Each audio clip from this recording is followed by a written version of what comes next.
중남부지방으로 비가 많이 내려서 피해를 많이 입었습니다. 성경에서는 과연 이 많은 비에 대해서 뭐라고 하고 있는지 살펴볼 필요가 있습니다. 시편 29편에 보면 그 목적과 그 의미에 대해서 분명하게 나와 있습니다. 1절을 보시면 너희 권능 있는 자들아 영광과 능력을 여호와께 돌리고 돌릴지어다. 자, 권능 있는 자들이 누구죠? 그 당시 때는 왕을 비롯해서 권력이 있는 자들이죠. 힘 있는 자들이죠. 오늘날로 얘기하면은 대통령이나 정치인들이나 또 힘 있다고 생각하는 사람들, 그런 사람들한테 하나님께 영광을 돌리라고 다윗은 외치고 있습니다. 왜 그럼 이렇게 외치고 있을까요? 영광을 돌리지 않고 있기 때문이죠.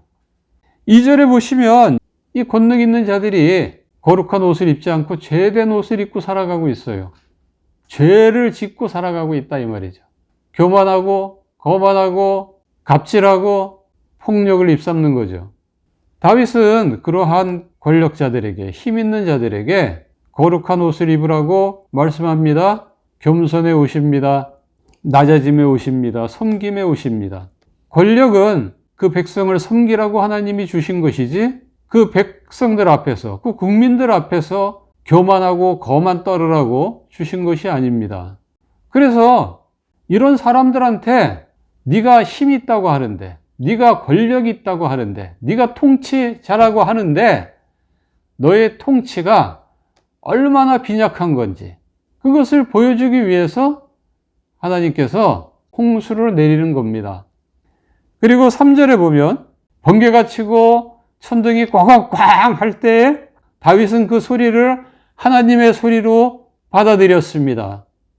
4절에 보면 그 천둥의 소리는 하나님의 힘을 보여주는 거고 그 소리는 하나님의 위엄을 나타내는 것이다. 다윗은 그렇게 봤습니다. 우리 기독교인들이라면 이것을 볼 수 있어야 돼요. 세상 학교와 언론은 과학적으로 천둥 번개를 소개하고 장마전선을 설명하려고 하지만 그 배후에 하나님이 계시다라는 것을 성경은 강조하고 있는 겁니다. 그리고 8절에 보면 자, 여기 가데스 광야를 진동시킨다고 했는데요. 가데스라는 곳은 어떤 곳입니까? 가데스라는 곳은 이스라엘이 가나안 땅에 못 들어가겠다고 하나님께 거역한 장소입니다. 하나님은 아까 그 권능자들 뿐만이 아니라 자기를 거역하는 자기 백성들을 한 번이라도 죽이실 수 있는 분이에요. 전염병을 통해서 죽일 수도 있는 분이지만 번개와 천둥으로 그리고 많은 물로 죽이실 수 있는 분이십니다. 가데스 광야, 광야면은 물이 없는 땅이잖아요. 그런 곳을 홍수로 다 쓸어 버릴 수 있는 분이 하나님입니다. 다윗이 이렇게까지 강조를 하는 이유는 뭡니까? 하나님 앞에 교만하지 말라는 겁니다. 하나님 앞에 거만 떨지 말라는 겁니다. 하나님 앞에 겸손하라는 겁니다. 하나님 말씀에 순종하라는 겁니다. 하나님을 마음을 다해서 섬기면서 살으라는 겁니다. 그분께 합당한 영광을 돌리고 그분께 찬송하면서 평상시에 그렇게 살으라는 겁니다. 9절에 보면 하나님이 번개를 내리치시고 뒤이어 천둥 소리를 발하시고 많은 홍수를 내리면 그 소리의 암사슴은 낙태하기까지 합니다. 살림은 말갛게 벗겨집니다. 뭐 나만 하는 게 별로 없어요. 땅에서는 아수라장이 되는데 하늘 하나님의 성전에서는 먼저 간 성도들하고 천사들이 말하기를 이는 영광이다. 여호와의 영광이다. 그렇게 외친다고 합니다. 10절에 보면 홍수는 하나님이 왕으로서 영원토록 행하시는 그 통치의 결과라는 겁니다. 이것을 깨달을 수 있으면 큰 은혜죠. 11절에 보면 번개와 천둥과 많은 비로 인한 홍수는 자기 백성들에게는 오히려 그것이 힘이 되고 평강이 됩니다.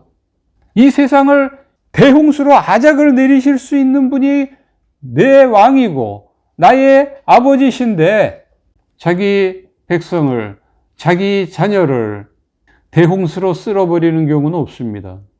40일간의 대홍수 속에서도 자기 백성 노아와 그 자녀들은 하나님이 구원해 주셨잖아요.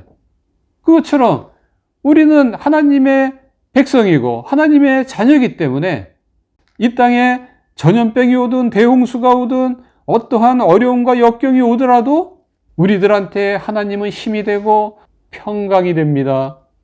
그러니까 정리를 하면 번개와 천둥과 많은 비로 인한 이 대홍수는 권능자들, 즉 힘 있다고 하는 자들, 거만 떠는 자들, 그리고 자칭 하나님의 백성이라 그러면서 가데스에서처럼 그 하나님을 거역하는 그런 사람들한테는 하나님의 힘과 위엄을 보여줘서 회개케 하고 하나님께 영광과 찬송을 돌리게 하는 그런 계기가 된다는 거죠.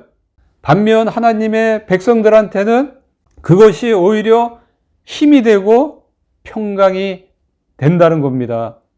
이 시편 29편을 예수님이 확실하게 확증시켜줬죠.